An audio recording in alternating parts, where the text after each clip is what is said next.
我是瓜皮儿，绿箭侠第5季前情提要。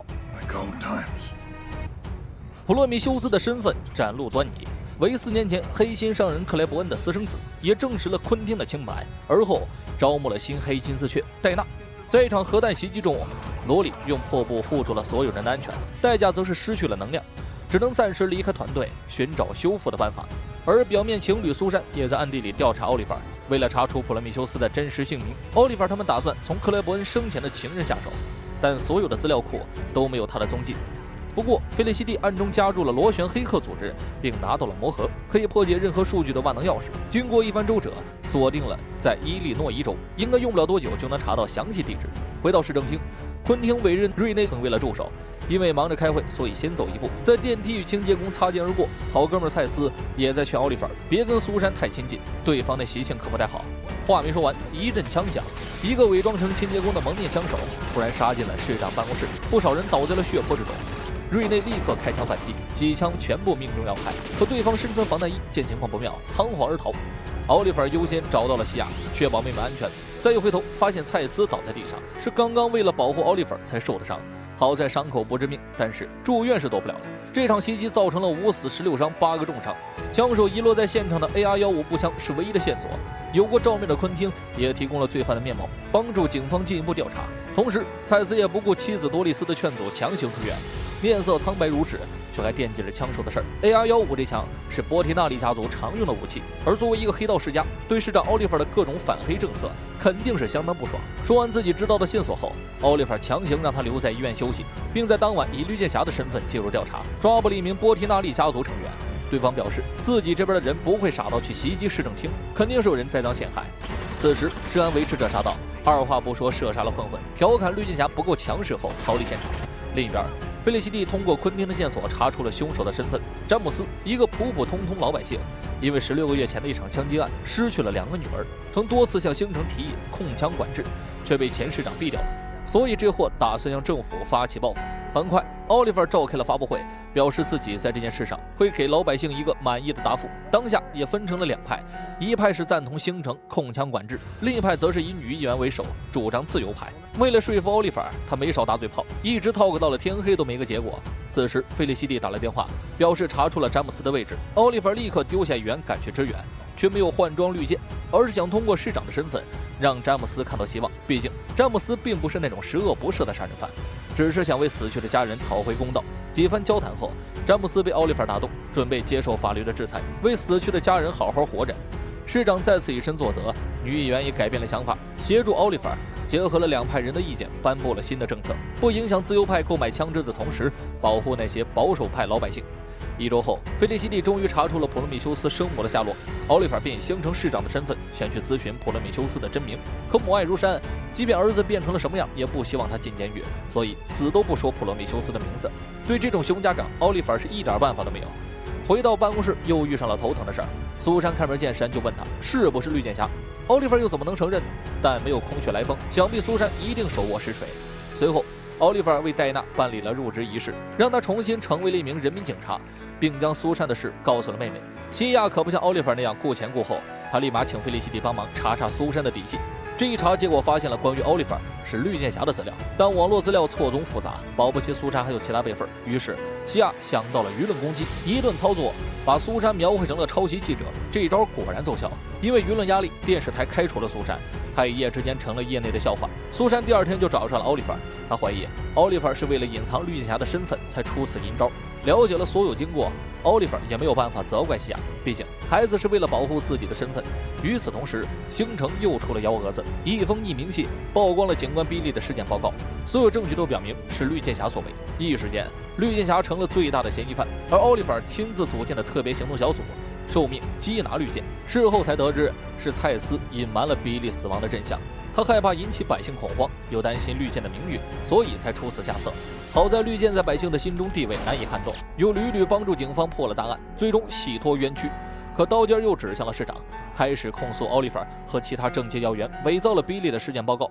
不少人申请弹劾奥利弗，奥利弗立刻猜出是普罗米修斯搞的鬼，但他无暇顾及，必须要挽回市长的形象。前往听证会之前，他希望西亚和菲利西蒂能够为苏珊证明清白。而蔡司想一个人拦下这个锅，不想连累奥利弗，但被奥利弗拒绝了，因为星城需要像他一样正义的检察官。随后前往了听证会，不巧的是苏珊也在场，开创了自己的独立媒体频道。苏珊本就对奥利弗怀恨在心，自然也没有出手相助的意思。会议上开局不利，奥利弗身为市长，却在绿箭侠杀害警员时选择包庇，更选择伪造尸检报告来隐瞒真相。光凭这一点，奥利弗有100个罪也说不清。又有不少人出庭作证，奥利弗的形象瞬间崩塌。大会结束后，奥利弗匆忙离开现场，中途遭到了治安维持者的袭击。显然，他已经把奥利弗当成了罪犯。随行的西亚和戴娜立刻出击，包括奥利弗在内所有人都挂了彩。好在警方及时赶到，逼退治安维持者。在现场的残骸中，戴娜找到了治安维持者的头盔碎片，她选择藏在了自己兜里，打给绿箭小队分析一下。刚好克里斯新研发的蛋弹派上了用场，可蔡司也不想善罢甘休，从戴娜手中借走了碎片，打算暗中查一下治安维持者的身份，顺便为奥利弗报仇。于是当晚治安维持者遭到了袭击，袭击他的人正是普罗米修斯，并警告他别打奥利弗的主意。普罗米修斯自然是轻松的击败了他，但最终没有能将其活捉。可当普罗米修斯摘下面罩，背后的脸却是蔡司。这些事儿奥利弗根本不知道，甚至还将蔡司视为了心腹。协商之后决定听取蔡司的意见，让绿箭侠背下这口锅，这样才能保住市长一位。在奥利弗对外宣布的时候，克里斯的蛋蛋也查出了治安维持者的踪迹，由迪哥带队前去缉捕。虽然没有抓住对方，却让治安维持者受了不小的伤。之后绿箭侠一夜成为全民公敌，而这一切还是奥利弗亲手造成的。苏珊也得到了清白，不过他依旧认定奥利弗就是绿箭侠。可这样一个双重身份都在维护和平的男人，他也不想继续针对，反而决定替奥利弗永远保守秘密。再加上好兄弟蔡司的鼎力相助，奥利弗的心情也没有那么低落。但西亚选择了辞职，最近他总习惯用政客的方式解决问题，这并不是他的本性。就在苏珊告别奥利弗时，在楼下被蔡司拦了下来。别忘了，他可是不允许任何人针对奥利弗的。同时，费利西蒂再次求助螺旋，也更加享受这种掌握信息的感觉。在离开前，给了奥利弗一丝线索，引导着他登上了雪山之上的寺院，击败了一众黑衣忍者后，他们的老大塔利亚走了出来。此行过来是想问问普罗米修斯的身份，塔利亚显然并不意外。而且他明知道有人想要毁掉奥利弗，却没有提醒奥利弗，因为奥利弗曾杀害了普罗米修斯的父亲，也曾杀害了自己的父亲，而他的父亲就是雷小谷。得知真相的奥利弗震惊了，可令他更震惊的是普罗米修斯的身份，那可是自己白天最信任的人。连衣服都没换就赶回了市长办公室。显然蔡司早有预料，不管奥利弗怎么恐吓他，他连眼睛都不会眨一下。这些日子他早走完了自己的棋，现在绿箭侠在星城的名誉一落千丈，自己又是市长身边的红人，奥利弗根本无从下手。更何况他已经提前1晚绑架了苏珊，这场游戏奥利弗怎么玩都是输。可以说从头到尾，奥利弗连自己是颗棋子都没有察觉到。蔡司领先了自己10步，这个节骨眼菲利西蒂又没了踪迹。为了救苏珊，奥利弗打算到蔡司家里走一趟，却没想到自己再次中计。蔡司那不知情的妻子受到了惊吓，而他早有预料的提前报警，险些害得绿箭侠被警方击毙。幸好返回地堡的费利西蒂找到了突破口，他借助螺旋的数据查到了蔡司母亲电脑上的资料，发现了一个出生证明，上面的名字是西蒙。显然蔡司的名字也是伪造的。如果把这个线索提供给警方，那就可以对蔡司实施抓捕。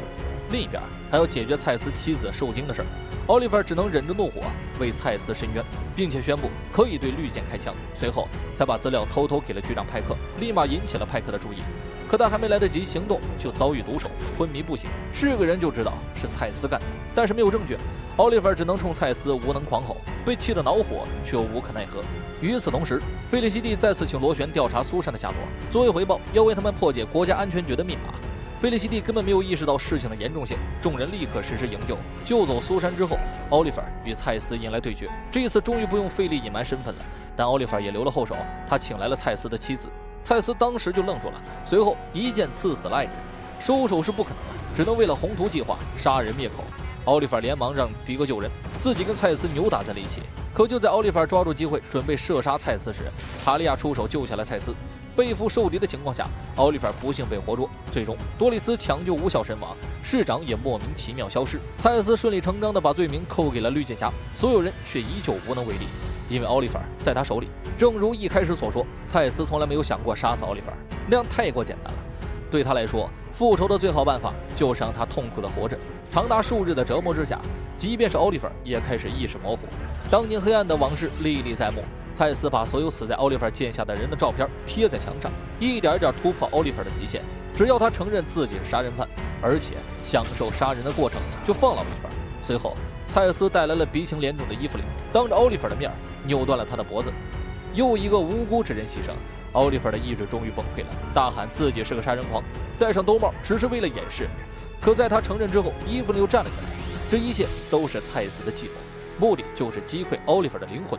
而他的确成功了，也履行承诺放走了奥利弗。奥利弗浑身是血地走回地堡，有气无力地告诉所有人，事情结束了，从此我不再成为绿箭侠。奥利弗心底的防线被蔡司击碎，他这次选择认输，下半生将痛苦地活着。赶走了所有人之后，奥利弗将自己锁在了地堡之中，其他成员依旧在想办法对抗蔡司，可他们的老大已经认输了，再努力也是白费。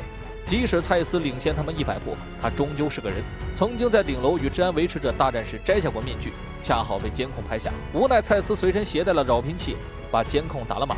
这种科技出自科尔德公司，费利西蒂和罗旋便将这个当成了突破口。浑浑噩噩过了几天之后，奥利弗联系上了阿纳托利，他准备破罐子破摔，只要兄弟会能杀死蔡司，他就让兄弟会在星城寻找财路，自己身为市长绝不过问。于是阿纳托利带着一伙人打劫了医疗机构，半路却被迪哥等人阻止，互相都认识也没动手。但迪哥却对奥利弗的决定感到失望，这么多年的兄弟情谊还不如喂狗。很快，兄弟会如约派出最强杀手，迪哥再次带人阻止。他认为奥利弗这样做只是一时冲动，一旦杀了蔡司，就真的成为了蔡司口中的样子。但这原著是幌子，真正的目的是靠柯蒂斯的蛋蛋从蔡司身上拿到扰频器，但解码需要大量时间，最快的办法就是借助科尔德公司原本的内部主机。于是柯蒂斯跟费利西蒂悄摸溜进公司，拿到了扳倒蔡司的关键证据。另一边，因为迪哥等人的插手，蔡司现在加入了证人保护计划。迪哥终归是鸡汤之神啊，几句励志 talk 说醒了奥利弗，懂得鼓掌啊。奥利弗立刻让阿纳托利收手，可兄弟会人都来了，又岂能放弃？双方被迫开战，但奥利弗不想伤害老朋友，只能将他逼出了刑城。随后众人一合计，一举曝光了蔡司的真面目，所有警力开始四处通缉蔡司。早有察觉的蔡司提前下了杀手，数名警员遇难，连夜驾车离开了刑城，带着一丝诡异的笑容与警方擦肩而过。现在不仅警方全员戒备，就连片会也参与抓捕，在联合绿箭小队，几乎没有人能够逃过他们的手掌心。但蔡司总是能化险为夷，每次都让团队白跑一趟。身为市长的奥利弗更有一堆烂摊子等着处理，一个连环杀手不知去向，可以说是星城最棘手的一件事儿。却在此时，螺旋组织暴露了真正的目的，他们一直跟费利西蒂礼尚往来的目的，就是为了救出一个人。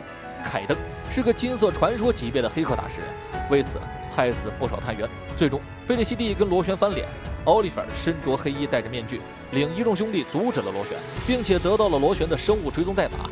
依靠这个查到了蔡司的位置，没想到就在地堡中，随着一声爆炸，两人被困在了地堡之中。费利西蒂脊椎内的可植入生物刺激素也因为脉冲失效，他们现在想出去都难。蔡司的目的肯定是要把奥利弗困住一段时间，具体密谋什么计划他不知道。现在外面最令他担心的就是儿子威廉，电力无法恢复，奥利弗只能用传统办法寻找出路。奈何蔡司心思缜密，在电梯井的奥利弗被高压电击落，一颗螺丝钉刺入了他的后背。费利西蒂赶紧给他包扎伤口。现在地堡的环境可并不乐观，奥利弗的伤口随时都会感染。没想那么多，他们开始尝试用摩托车供电，结果还是没得卵用，反而因为受损严重产生了爆炸。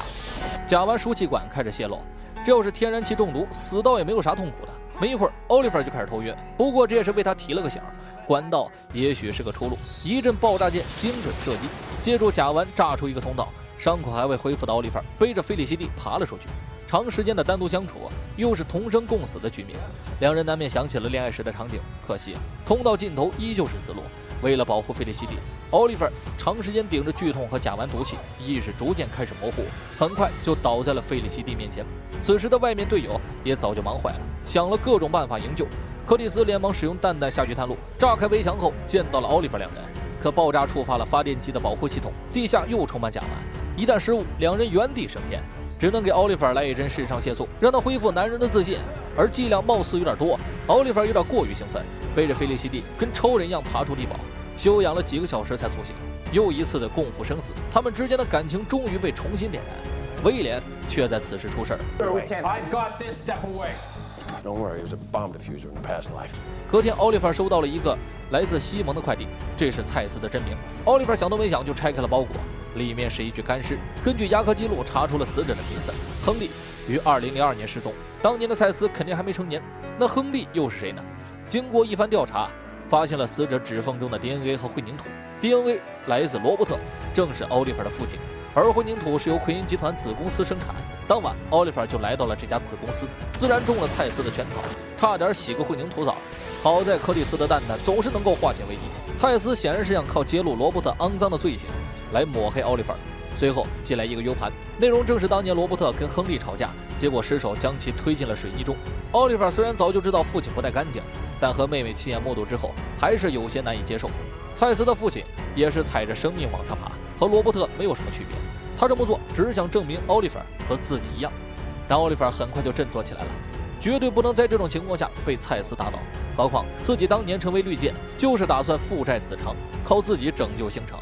在菲利西蒂的耐心安慰之后，奥利弗重新戴上了兜帽，并顺着菲利西蒂提供的线索前往了帕默科技，与蔡斯迎来了对决，就是要证明他和蔡斯不是一类人。可蔡斯不知道的是，罗伯特一生都以奥利弗为荣，但克莱伯恩却以蔡斯为耻，因为他是跟情人的私生子，永远上不了门面。得知这一切，蔡斯心态崩溃，自己努力了这么多年为父报仇，可对方却没把自己当过儿子。最后，蔡斯放弃了抵抗，恳请奥利弗杀死自己。奥利弗自然没有同意，而是将他送给法律制裁。大战胜利，奥利弗好好安慰了妹妹。也许父母做的不够完美，但做的一定称职。奥利弗也在发布会上承认了父亲的罪行，希望自己这个儿子能够弥补心肠。可监狱里的蔡斯却笑出了声，因为他瞄的还有后手。同时，奥利弗也迎来了自己早已遗忘的生日，恰逢蔡斯被法院指控，警方为绿箭侠洗脱罪名，奥利弗师长的地位又重回巅峰，好事接连不断，大有战斗胜利的架势。可等大家各回各家各找各妈的时候，纷纷被神秘人偷袭，一夜之间，瑞内等人全部消失。看来蔡斯早有预谋，能够无声无息打倒所有人，恐怕也只有塔利亚能够做到。为了避免菲利西蒂他们出事，奥利弗让他们连夜离开行程，自己则是跟蔡斯谈起了交易，只要奥利弗帮他越狱，其他人都能活着回来。可奥利弗百密一疏，菲利西蒂和迪格出城时被刺客堵截，昆汀也因为一时没有认出黑海妖，跟西亚中了招。独自在地堡恼火的奥利弗见到了马尔科姆，他自然不是来打架的，而是来保护女儿。两人只能抛下过往，暂时联手。奥利弗还是不想接受蔡斯的交易，但手机上一个视频让他改变了主意。画面中求救的正是儿子威廉。在蔡斯被天眼会转移的时候，绿箭与黑箭同时出手，打倒了所有警卫，目送着蔡斯坐着直升机离开。蔡斯由塔利亚和刺客组织，还有黑海妖伊芙琳等一群帮手，奥利弗不得不搬救兵了。来的第一个人就是妻子尼萨。三人根据定位前往了蔡斯的决战之地炼狱岛。登陆后，奥利弗没有第一时间营救，而是直接来到了监狱寻求丧钟的帮助，因为这一战没有他赢不了。I'm taking him. I'm not going anywhere. 忍你一手 And you go. Neither's he. 我再忍你一手 I'm taking him. I'm not abandoning my post. 自从米拉库鲁失效之后，斯莱德的大脑清晰了很多。奥利弗又给了他一个讯息，是关于斯莱德儿子的下落。同样是为了救儿子，斯莱德立刻答应了奥利弗，也算是为这么多年的失控做弥补。奥利弗还特意带来了那个令人恐惧的头盔。几人强权联手杀进了炼狱内部。为了救费利西蒂和西亚，奥利弗跟斯莱德被围攻。此时斯莱德佯装出卖奥利弗，依靠曾经的默契展开反击。恰好此时尼萨赶到，塔利亚见状不妙，烟雾缭绕。奥利弗知道自己必须战到最后，便让马尔科姆带着西亚先撤。斯莱德和尼萨则是不离不弃，这一路追寻蔡斯的踪迹。斯莱德跟奥利弗仿佛回到了当年，还教会他摆脱过去的办法，就是宽恕自己的罪孽。另一边的马尔科姆一路护送，西亚还是恨他。结果因为疏忽踩上了地雷，这玩意儿简直就是炼狱岛的特产，谁来都得踩一脚。马尔科姆趁着女儿不注意替上了他，就是要证明一件事，自己对西亚的爱大过一切。逼他们快跑之后，面带笑容引爆了炸弹，死没死大家心里都清楚。同时奥利弗等人深入了一座寺庙，他们知道鲁莽进去只会中计，于是斯莱德打晕了奥利弗，将他交给了蔡斯，这才让奥利弗接触到了其他人。尼萨和塔利亚这对姐妹也准备结束多年的恩怨，斯莱德则是趁机打了他们一个措手不及，一刀一个小朋友，完全是碾压的节奏。塔利亚也被尼萨打败，这才跟奥利弗他们会合，可还是没有找到威廉的踪迹。最终难逃与蔡斯等人的厮杀，黑金丝雀对黑金丝雀，丧钟还是砍瓜切菜，恐怖如斯。最终奥利弗当着所有人的面制服蔡斯，而蔡斯还想用激将法引诱奥利弗杀死自己，甚至欺骗他威廉已经死了。可奥利弗还是没有下杀手，他不会再次成为杀人犯。奈何这又是蔡斯的局，此时炼狱岛被铺满了炸药，开关与蔡司的生命连接，只要蔡司一死，整个岛都会被夷为平地，那么所有人都得死。就犹豫了这么一会儿，蔡司就趁机逃跑。奥利弗一直追到了快艇上，沙包大的拳头如流星雨般砸在了蔡司脸上。停顿片刻，蔡司从船舱里拉出了威廉。两条路给奥利弗选：杀死自己救走威廉，但岛上的人都会死，或者牺牲威廉保全别人。最终，奥利弗抑制住了痛苦，一剑穿透了蔡司的大腿，趁他晃神的功夫救下了威廉，一把将儿子抱在了怀里。而蔡司却没有惊讶，也许让威廉知道父亲的真正面目也是一种折磨。随后，他坦然举起枪，朝着太阳穴扣动了扳机，一瞬间，炼狱岛化为了火海。